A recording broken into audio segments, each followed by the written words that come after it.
those who actually show up to vote in the Iowa caucuses on a cold winter night or in the New Hampshire primary or any of these early contests.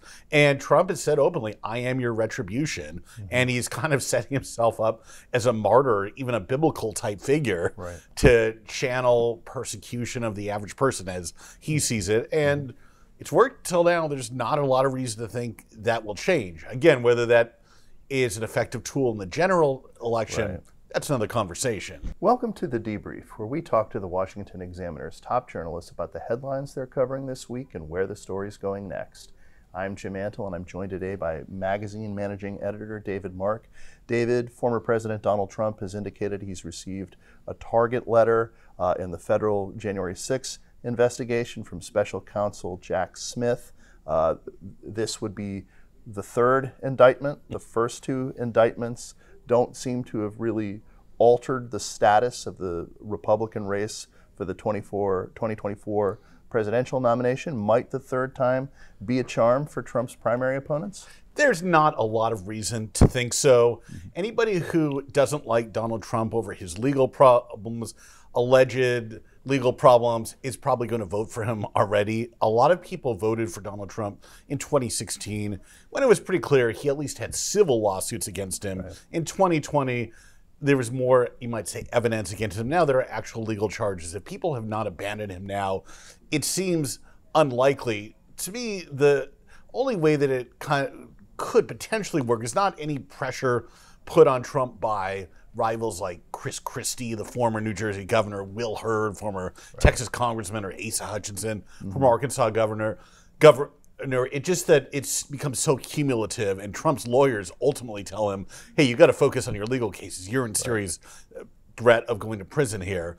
Doesn't seem likely, but you never know. But that does seem to be the bet that a lot of the dozen or so Republican primary candidates are making, that even though they are 30 points or more behind the former president in most of the polling, that somehow this just can't really continue the way it is, and they just want to be there to capitalize on it if that comes to pass. Right, and some of these court dates are actually going to coincide with major events in the 2024 Republican primary fight, like the hush money case in Manhattan brought by the DA there, Alvin Bragg, who's been a source Trump has gone after. That's in March. That overlaps with several of the primary dates. Even the federal documents case already brought by Jack Smith's office, the federal prosecutor, is probably going to get into territory when the actual trial begins, February, March, something like that, in a similar time frame.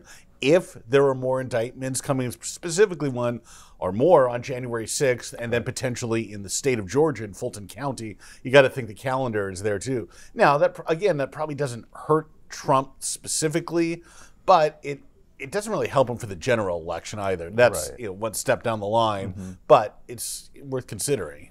In the primaries, Trump has actually, up to this point, used the indictments to make an argument that does seem to have some resonance with the Republican base, that this is, number one, it's election interference, that my general election opponents are trying to take me out of the race. You know, obviously, unitary executive theory, Joe Biden is above the Justice Department. Alvin Bragg is a somewhat partisan actor, in many people's views at least. And that this is also part of a broader two-tiered system of justice, a weaponization of government that a lot of conservatives have been talking about. And that sure has a lot of resonance among those who actually show up to vote in the Iowa caucuses on a cold winter night or in the New Hampshire primary or any of these early contests. And Trump has said openly, I am your retribution. And he's kind of setting himself up as a martyr, even a biblical type figure, to channel persecution of the average person as he sees it. And it's worked till now. There's not a lot of reason to think that will change. Again, whether that is an effective tool in the general election, that's another conversation.